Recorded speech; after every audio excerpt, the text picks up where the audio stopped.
खलील जिब्रान। जीवन और प्रेम का दर्शन। भाग 1। शब्दों का जादूगर, रूह का साथी, the magician of words, companion of the soul. आज हम एक ऐसे लेखक, कवि, दार्शनिक और कलाकार की दुनिया में चलेंगे जिनके शब्द सरहदों और जबानों को पार करके सीधे रूह से बात करते हैं। एक ऐसा नाम जिसकी लिखी बातें जिंदगी के हर मोड़ पर हमें रास्ता दिखा सकती है, हमें सुकून दे सकती है और हमें खुद को बेहतर समझने में मदद कर सकती है। हम बात कर रहे हैं खलील जिब्रान की। लेबनान में जन्मे और अमेरिका में बसे जिब्रान पूरब और पश्चिम के संगम थे। उनकी लेखनी में आपको पूर्वी रहस्यवाद की गहराई और पश्चिमी विचारों की स्पष्टता दोनों की झलक मिलेगी। उनकी सबसे मशहूर किताब द प्रॉफिट या अरबी में अल मुस्तफ़ा दुनिया भर में करोड़ों लोगों के लिए प्रेरणा का स्रोत बनी है। जिब्रान के शब्द मरहम की तरह है। वो जिंदगी के बड़े सवालों, प्यार, शादी, बच्चे, काम, खुशी, गम, आज़ादी, मौत पर इतनी सादगी और गहराई से बात करते हैं कि लगता है जैसे वो हमारे दिल की ही आवाज़ हो। वो कोई जटिल सिद्धांत नहीं देते, बल्कि जीवन की सच्चाइयों को कविताओं और कहानियों के रूप में हमारे सामने रख देते हैं। आज के इस ऑडियो बुक में हम खलील जिब्रान के जीवन और उनके दर्शन की गहराइयों में उतरेंगे। हम उनकी कालजयी कृति द प्रॉफिट के कुछ अनमोल मोतियों को चुनेंगे और समझने की कोशिश करेंगे कि क्यों उनके शब्द आज भी उतने ही ताज़े और प्रासंगिक हैं। तो आइए अपने मन को शांत करें और जिब्रान के साथ जीवन, प्रेम और आत्मा के इस खूबसूरत सफर पर निकले। भाग 2। लेबनान से अमेरिका तक का सफर, the journey from Lebanon to America. Khalil Gibran का जन्म 1883 में लेबनान के बशरी शहर में हुआ था, जो उस समय ऑटोमन साम्राज्य का हिस्सा था। उनका बचपन प्रकृति की गोद में पहाड़ों और देवदार के जंगलों के बीच बीता, जिसकी छाप उनकी लेखनी और कला पर साफ दिखती है। गरीबी और मुश्किलों के कारण छोटी उम्र में ही उन्हें अपनी माँ और भाई बहनों के साथ अमेरिका के बॉस्टन शहर जाना पड़ा। यहाँ उन्होंने 2 अलग अलग संस्कृतियों को करीब से देखा। वो अपनी लेबनानी जड़ों से भी जुड़े रहे और अमेरिकी समाज का हिस्सा भी बने। यह दोहरा अनुभव उनके विचारों में एक अनोखा संतुलन लाता है। उन्होंने कला की शिक्षा ली और एक प्रतिभाशाली चित्रकार भी बने, लेकिन दुनिया उन्हें मुख्य रूप से उनकी लेखनी के लिए जानती है। उन्होंने अरबी और अंग्रेजी दोनों भाषाओं में लिखा। उनकी शुरुआती अरबी रचनाएं सामाजिक सुधार और स्वतंत्रता पर केंद्रित थी, जबकि अंग्रेजी में लिखी उनकी किताबें, खासकर द प्रॉफिट, आध्यात्मिक और दार्शनिक विषयों पर ज़्यादा जोर देती है। जिब्रान का जीवन बहुत लंबा नहीं रहा। 1931 में केवल 48 साल की उम्र में उनका निधन हो गया, लेकिन इतने कम समय में भी वो शब्दों का ऐसा खजाना छोड़ गए जो आने वाली पीढ़ियों को रोशनी दिखाता रहेगा। भाग 3। जिब्रान के दर्शन के मोती, पर्ल्स ऑफ जिब्रान्स फिलॉसफी। जिब्रान की लेखनी जीवन के लगभग हर पहलू को छूती है। आइए उनके कुछ मुख्य विचारों पर नजर डालते हैं। 1. प्रेम और रिश्ते, लव एंड रिलेशनशिप्स। जिब्रान के लिए प्रेम सबसे ऊंची शक्ति है। वो कहते हैं कि प्रेम कोई सौदा नहीं, बल्कि एक समर्पण है। शादी पर वो कहते हैं कि साथ रहो, पर अपने बीच थोड़ी जगह भी रखो, ताकि स्वर्ग की हवाएं तुम्हारे बीच नाच सके। एक दूसरे को अपना दिल दो, पर एक दूसरे के दिल को बांधो मत। 2. बच्चे, चिल्ड्रन। द प्रॉफिट में वो कहते हैं, तुम्हारे बच्चे नहीं हैं, वे जीवन की अपनी ही अभिलाषा के बेटे और बेटियां हैं।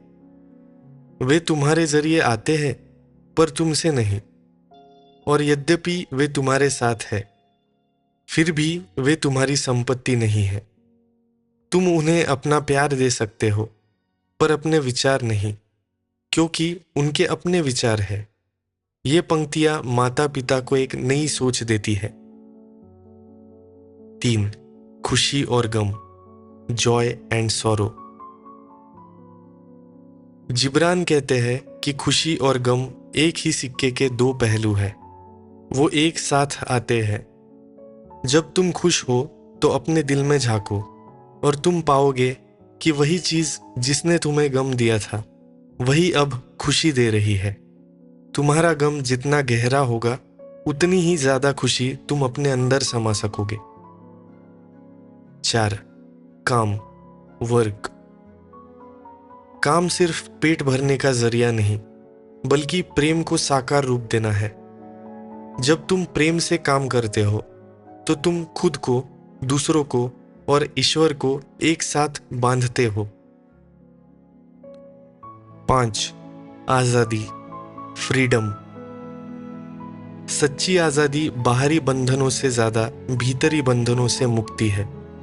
जब तुम अपने डर और अपनी इच्छाओं के गुलाम नहीं रहोगे, तभी तुम सच में आजाद रहोगे। 6. देना, गिविंग। जिब्रान कहते हैं कि जब तुम अपनी संपत्ति में से देते हो, तो तुम बहुत कम देते हो। असली देना तो तब है जब तुम अपने आप में से देते हो, और जरूरत पड़ने पर मांगने में भी कोई शर्म नहीं होनी चाहिए। ये विचार हमें दिखाते हैं कि जिब्रान जीवन को कितनी गहराई और संतुलन के साथ देखते हैं। भाग 4. द प्रॉफिट, अल मुस्तफा, ज्ञान का सागर, an ocean of wisdom. The Prophet Khalil Gibran की सबसे प्रसिद्ध रचना है, जिसे 1923 में प्रकाशित किया गया था। ये छोटी सी किताब ज्ञान के सागर जैसी है। इसकी कहानी बड़ी सरल है।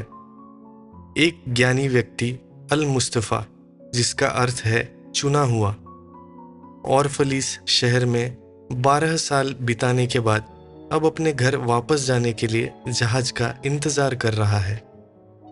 शहर के लोग उसे विदा करने आते हैं और उससे जीवन के विभिन्न पहलुओं पर ज्ञान देने का अनुरोध करते हैं। फिर अल मुस्तफा प्रेम, विवाह, बच्चों, काम, खुशी, गम, कानून, स्वतंत्रता, तर्क भावना, दर्द, आत्मज्ञान, प्रार्थना, मृत्यु जैसे विषयों पर बोलता है। हर विषय पर उसके शब्द कविताओं जैसे हैं, गहरे और दिल को छू लेने वाले। उदाहरण के लिए प्रेम पर वो कहते हैं, जब प्रेम तुम्हें इशारा करे तो उसके पीछे चलो, भले ही उसके रास्ते कठिन और ढलान भरे हो, और जब उसके पंख तुम्हें समेट ले तो समर्पित हो जाओ, भले ही पंखों में छुपी तलवार तुम्हें घायल कर दे। खुशी और गम पर, तुम्हारा आनंद ही तुम्हारा अनावृत दुख है। वही कुआं जिससे तुम्हारी हंसी फूटती है, अक्सर तुम्हारे आंसुओं से भरा होता है। काम पर, काम प्रेम का प्रकट रूप है, और यदि तुम प्रेम से काम नहीं कर सकते, केवल बेमन से करते हो, तो बेहतर है कि तुम अपना काम छोड़ दो और मंदिर के द्वार पर बैठकर उनसे भीख ले लो जो आनंद से काम करते हैं। ये किताब बार बार पढ़ने लायक है। हर बार पढ़ने पर इसमें नए अर्थ मिलते हैं, जीवन की एक नई परत खुलती है। भाग 5. जिब्रान की शैली, सादगी में गहराई, Gibran's style, depth in simplicity. Khalil Gibran की सबसे बड़ी खूबी उनकी शैली है। वो बहुत मुश्किल शब्दों या जटिल वाक्यों का इस्तेमाल नहीं करते।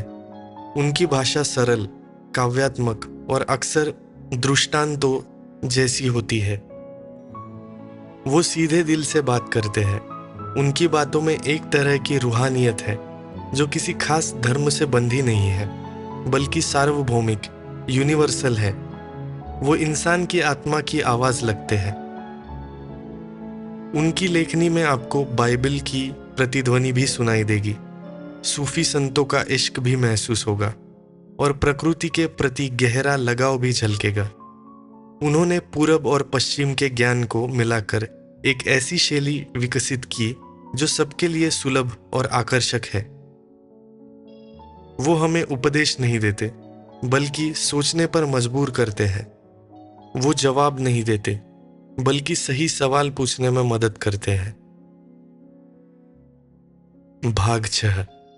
आज क्यों प्रासंगिक है Jibran? Why is Jibran relevant today? आज की तेज रफ्तार और तनाव भरी जिंदगी में खलील जिब्रान के शब्द एक ताजा हवा की तरह है। क्यों? सार्वभौमिकता। उनके विषय प्रेम, जीवन, मृत्यु, खुशी, गम, ये सब इंसानी अनुभव के मूल तत्व है जो हर किसी से जुड़े हैं, चाहे वो किसी भी देश, धर्म या संस्कृति का हो। संतुलन। वो जीवन के विरोधाभासों जैसे खुशी, गम, तर्क, भावना को स्वीकार करना और उनमें संतुलन खोजना सिखाते हैं। आंतरिक शांति। बाहरी दुनिया की भागदौड़ के बीच वो हमें अपने अंदर देखने, अपनी आत्मा से जुड़ने और सच्ची शांति पाने का रास्ता दिखाते हैं। मानवीय मूल्य। वो प्रेम, करुणा, उदारता और समझ जैसे बुनियादी मानवीय मूल्यों पर जोर देते हैं, जिनकी आज दुनिया को बहुत जरूरत है। सरलता और गहराई। उनकी बातें सरल होते हुए भी बहुत गहरी है, जो हमें जिंदगी को एक नए नजरिए से देखने में मदद करती है। जिब्रान हमें याद दिलाते हैं कि जीवन सिर्फ भागदौड़ का नाम नहीं, बल्कि महसूस करने, प्यार करने, सीखने और बढ़ने का नाम है। भाग 7। दिल की आवाज सुनते रहे। Keep listening to the heart. तो दोस्तों, ये थी खलील जिब्रान की दुनिया की एक छोटी सी सैर, शब्दों के उस जादूगर की दुनिया जिसने हमें जीवन को और खुद को गहराई से समझना सिखाया। जिब्रान का संदेश सरल है। अपने दिल की सुनो, प्रेम करो, प्रकृति से जुड़ो और जीवन के हर पल को पूरी तरह जियो।